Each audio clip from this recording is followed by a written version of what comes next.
Hello నమస్తే journalist అన్నారు. వరంగల్ సభ BRS పార్టీకి బూస్ట్నిచ్చింది. వరంగల్లో భారీ జన సమీకరణ చేయటం ద్వారా కాంగ్రెస్ సర్కార్కి మేము ఆల్టర్నేట్, కాంగ్రెస్ సర్కార్ పైన చాలా పెద్ద ఎత్తున అసంతృప్తి ఉంది, బీఆర్ఎస్ పార్టీ మళ్ళీ కోలుకుంది, బీఆర్ఎస్ పార్టీ ఎన్నికలకు సిద్ధంగా ఉంది, బీఆర్ఎస్ పార్టీ ఏ క్షణంలో ఎన్నికలు పెట్టినా మళ్ళీ అధికారంలోకి రాబోతుంది లాంటి ఒక ఇంప్రెషన్ ఇచ్చే ప్రయత్నం ఆ పార్టీ చేసింది. ఆ ప్రయత్నంలో ఖచ్చితంగా బీఆర్ఎస్ పార్టీ సక్సెస్ అయిందనే చెప్పొచ్చు. ఆ స్థాయిలో జన సమీకరణ చేశారు. భారీ జన సమీకరణ చేసిన తర్వాత కేసీఆర్ ప్రసంగం పైన తీవ్రమైన ఆసక్తి ఉంది. దాదాపు ఏడాదిన్నర కాలంగా ఆయన ఓటమి తర్వాత బయటికి రాలేదు.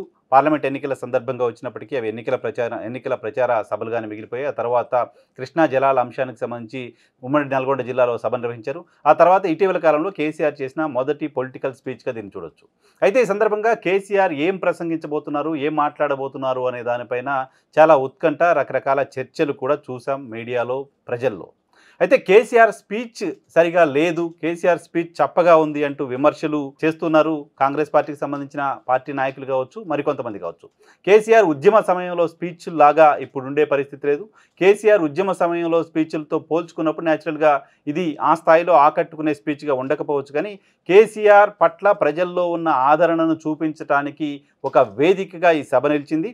సేమ్ టైం కేసీఆర్ ఈ సభ ద్వారా రేవంత్ రెడ్డిని టీజ్ చేయడం కోసం ఈ సభను ఉపయోగించుకున్నారు అనే విషయం కూడా అర్థమైంది. రేవంత్ రెడ్డి పేరు కూడా సభలో తీసుకోకపోవడం ద్వారా ఆయన ఓ రకంగా రేవంత్ రెడ్డిని పేరు తీసుకొని విమర్శించిన దానికంటే ఎక్కువ పెయిన్ని రేవంత్ రెడ్డికి ఇచ్చినట్లయింది. ఇప్పటికే కాంగ్రెస్ పార్టీకి సంబంధించిన అనేక మంది నాయకులు సరే ఇంటెన్షనల్గానా లేకపోతే పొరపాటును ఆయన పేరుని చాలా సందర్భాల్లో మర్చిపోవడం చూస్తూ ఉన్నాం. తెలంగాణ రాజకీయాల్లో రేవంత్ పేరుని వాళ్ళ పార్టీకి సంబంధించిన వాళ్ళు, ఇతరులు ముఖ్యమంత్రి ఎవరు అంటే పేరు మర్చిపోవడం అనేది ఒక ట్రోలింగ్ మెటీరియల్గా మారడం చూస్తూ ఉన్నాం. అదే తరహాలో రేవంత్ పేరు కూడా తీసుకోకుండా బట్టి విక్రమార్క పేరు తీసుకొని కేసీఆర్ మాట్లాడడం, ఇవన్నీ కూడా కాస్త సభలో కేసీఆర్ స్పీచ్ పట్ల ఆ తర్వాత చర్చకు దారితీశాయి. సో కేసీఆర్ సభ, బీఆర్ఎస్ పార్టీ 25 సంవత్సరాల సభ, 25 సంవత్సరాల సందర్భంగా నిర్వహించదలపెట్టిన ఒక భారీ సభ విజయవంతమైంది. దాంట్లో ఎవరికి డౌట్ ఉండాల్సిన అవసరం లేదు. సరే, కాంగ్రెస్ పార్టీ వెనక జైలు ఖాళీగా ఉన్నాయి, జనాలు రాలేదనే మాట మాట్లాడుతుంది. న్యాచురల్గా చాలా రాజకీయ పార్టీలు సభలు పెట్టుకున్న సందర్భంగా ఆ పార్టీలకు ప్రత్యర్థి పార్టీలు ఈ రకమైన క్యాంపెయిన్ చేస్తూ ఉంటాయి. సభకు వచ్చిన వాళ్ళు చివరి ప్రసంగం, చివరి మాట వరకు కేవలం చైర్లోనే కూర్చొని మాత్రమే వినే పరిస్థితి ఉండదు, స్కూల్ పిల్లల్లాగా. సో సభకు వచ్చిన వాళ్ళు అటు ఇటు వెళ్తుంటారు, ఒకే దగ్గర ఉండే పరిస్థితి లేదు. బీఆర్ఎస్ పార్టీ చెప్తున్నట్టుగా చాలామందిని సభ దాకా కూడా రాకుండానే ఆపేశారు పోలీసులు సరిగ్గా ఏర్పాట్లు చేయలేదు, పోలీసులు రాకుండా బ్యారికేడ్లు పెట్టి ఆపేశారు లాంటి విమర్శ బీఆర్ఎస్ పార్టీ చేస్తోంది. సో ఈ సభ జరిగిన తీరు చూసిన తర్వాత బీఆర్ఎస్ పార్టీకి సంబంధించిన వాళ్ళందరికీ కూడా ఖచ్చితంగా ధైర్యం వచ్చింది, మళ్ళీ అధికారంలోకి వస్తామనే ధీమా కూడా కనపడుతోంది. అయితే ఈ స్థాయిలో సభ సక్సెస్ కావడం వెనక ఎవరున్నారు?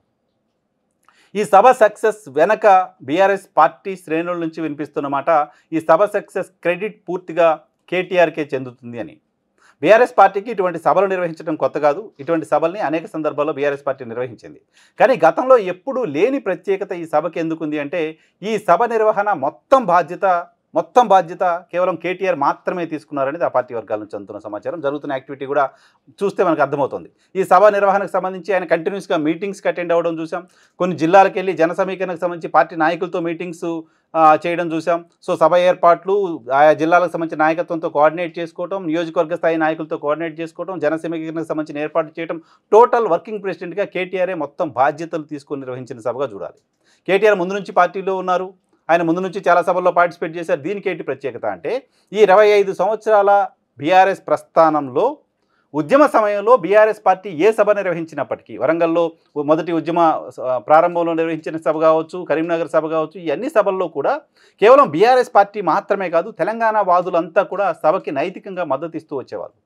చాలా పెద్ద ఎత్తున తెలంగాణ ఉద్యమంతో అటాచ్ అయిన వాళ్ళు, లెఫ్ట్ ఆర్గనైజేషన్స్కి సంబంధించిన వాళ్ళు, తెలంగాణ ఉద్యమం పట్ల ఆసక్తి ఉన్నవాళ్ళు, ఉద్యమం పట్ల ప్రేమ ఉన్నవాళ్ళు, తెలంగాణ రాష్ట్రం కావాలని కోరుకుంటున్న వాళ్ళు, ఇతర పార్టీలకు సంబంధించిన వాళ్ళు కూడా ఆ సభలకు సపోర్ట్ చేస్తూ వచ్చేవాళ్ళు. తెలంగాణ ప్రజా సంఘాలు కావచ్చు, తెలంగాణ జేఏసీలు కావచ్చు, తెలంగాణ ఉద్యమంలో ఉన్న అనేక మంది కావచ్చు, బీఆర్ఎస్ పార్టీ సభలకు వస్తూ ఉండేవాళ్ళు, బీఆర్ఎస్ పార్టీ సభల్లో పార్టిసిపేట్ చేస్తూ ఉండేవాళ్ళు, బీఆర్ఎస్ పార్టీకి సంబంధించిన సభలకు నైతికంగా మద్దతు ఇస్తూ వచ్చేవాళ్ళు. సో ఆ సభ మా సభ అని ఆ సమయంలో ఉద్యమంలో ఉన్న అన్ని పార్టీలు కూడా ఫీల్ అవుతూ వచ్చాయి. మొత్తం అప్పుడు సీమాంధ్రకు సంబంధించిన నాయకత్వం రాష్ట్రాన్ని లీడ్ చేస్తూ ఉన్న సందర్భంలో ఇక్కడున్న మీడియా మొత్తం కూడా సీమాంధ్రకు సంబంధించిన మీడియానే ఉన్న నేపథ్యంలో, సో ఈ సభకు క్యాంపెయిన్ చేసే బాధ్యత, సభల్ని సక్సెస్ చేసే బాధ్యత, సభకు జనాలను తీసుకొచ్చే బాధ్యత కేవలం టీఆర్ఎస్ పార్టీ మాత్రమే కాకుండా తెలంగాణ సమాజానికి సంబంధించిన అనేక ప్రజా సంఘాలు, రకరకాల వ్యక్తులు కూడా తీసుకుంటూ ఉండేవాళ్ళు. ఆ తర్వాత టీఆర్ఎస్ పార్టీ అధికారంలోకి వచ్చిన తర్వాత 10 ఏళ్లలో కూడా ఇటువంటి సభలు నిర్వహించింది. కొంగరకరాని సభ కావచ్చు, ఇంకా అనేక సభలు ఇటువంటి సభల్ని నిర్వహించింది. సో అప్పుడు సభలకు తేడా ఏంటి అంటే బీఆర్ఎస్ పార్టీ 10 ఏళ్ల సమయం అధికారంలో ఉంది. ఈ అధికారంలో ఉన్నప్పుడు ఎవరికైనా హంగు, ఆర్భాటం, అధికార యంత్రాంగం, నెట్వర్కు, జనాలను తరలించడానికి సంబంధించిన ఏర్పాట్లు అవన్నీ చేయడం పెద్ద విషయం కాదు ఎవరికైనా. ఈరోజు అధికారంలో ఉన్న కాంగ్రెస్ పార్టీ భారీ సభ నిర్వహించాలనుకుంటే పెద్ద విషయం ఏం కాదు కాంగ్రెస్ పార్టీకి. సో గ్రామీణ స్థాయిలో నెట్వర్క్ ఉంటుంది, రకరకాల పథకాలకు సంబంధించిన లబ్ధిదారులు ఉంటారు. వాళ్ళందరికీ రకరకాల కారణాలు చెప్పి రాకపోతే ఇది పోతుంది, అది పోతుంది అని చెప్పి జనాలను సమీకరించడం, సభలు పెట్టుకోవడం అధికారంలో ఉన్న పార్టీకి పెద్ద విషయం కాకపోవచ్చు. సో 10 సంవత్సరాల బీఆర్ఎస్ పార్టీలో నిర్వహించిన సభలన్నింటినీ కూడా కేవలం ఒక వ్యక్తి ఆర్గనైజ్ చేసినవి, ఒక వ్యక్తి తిరిగి జనాలను కదిలించి వాళ్ళని సభకు తీసుకొచ్చిన సభలుగానో చూడలేము. అధికారంలో ఉన్నారు కాబట్టి బహుశా టీఆర్ఎస్ పార్టీ పట్ల పాజిటివ్ దృక్పథంతో వచ్చారేమో తెలియదు, కానీ అధికారంలో ఉన్నారు కాబట్టి అధికార యంత్రాంగంతో పాటు ఉండే నెట్వర్క్ అంతా కూడా సభలకి ఒక అడ్వాంటేజ్గా ఉండడం సాధారణం. కాబట్టి ఆ పర్టికులర్ సభలన్నింటిలో అప్పుడు ముఖ్యమంత్రి, అప్పుడు మంత్రులు, అప్పుడు ఎమ్మెల్యేలు, అప్పుడు ఇంకా రకరకాల బాధ్యతల్లో ఉన్నవాళ్ళు ఆ సభకు జన సమీకరణలు, ఏర్పాట్లు వీటన్నిటిలో కూడా ఇన్వాల్వ్ అయి ఉండడం చూస్తూ ఉన్నాం. బీఆర్ఎస్ పార్టీ అధికారం కోల్పోయిన తర్వాత ఉద్యమ సమయంలో రకరకాల శక్తులు, అధికారంలో ఉన్న సమయంలో అధికార యంత్రాంగం, నెట్వర్క్ చాలా పెద్ద ఎత్తున అధికార పార్టీకి సంబంధించిన ఎమ్మెల్యేలు, మంత్రులు వీళ్ళంతా వాళ్ళ ద్వారా అప్పుడు సభలు సక్సెస్ కావడం, భారీగా జన సమీకరణ చేయడం.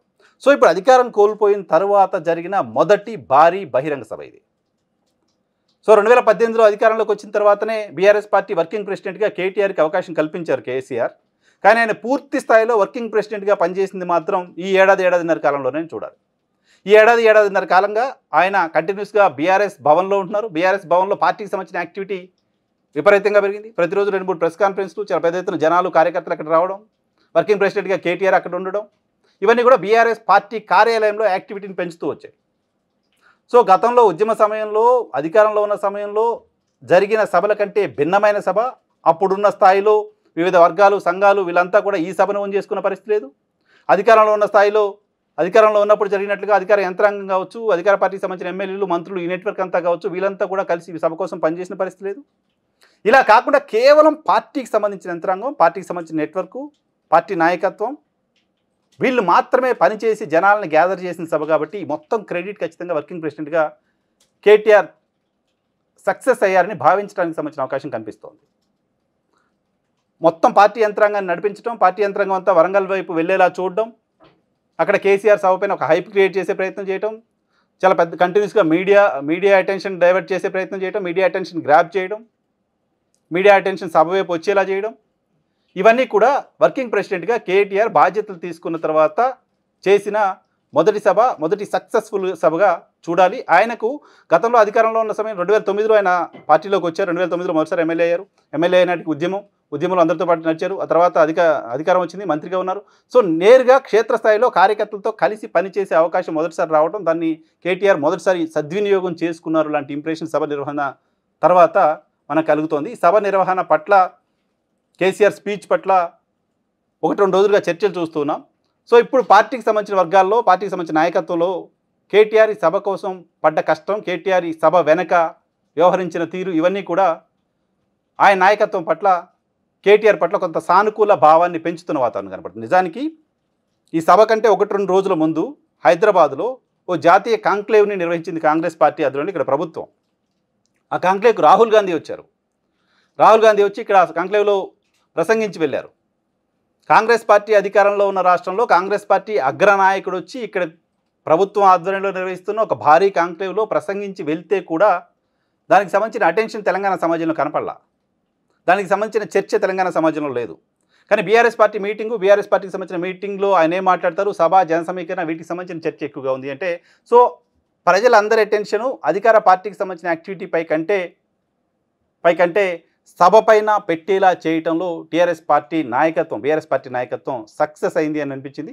సో వర్కింగ్ ప్రెసిడెంట్గా మొదటిసారి తీసుకున్న ఒక బిగ్ టాస్క్ని కేటీఆర్ సక్సెస్ఫుల్గా పూర్తి చేసినట్లుగా ఈ సభ నిర్వహణ చూసినప్పుడు మనకు అర్థమవుతోంది.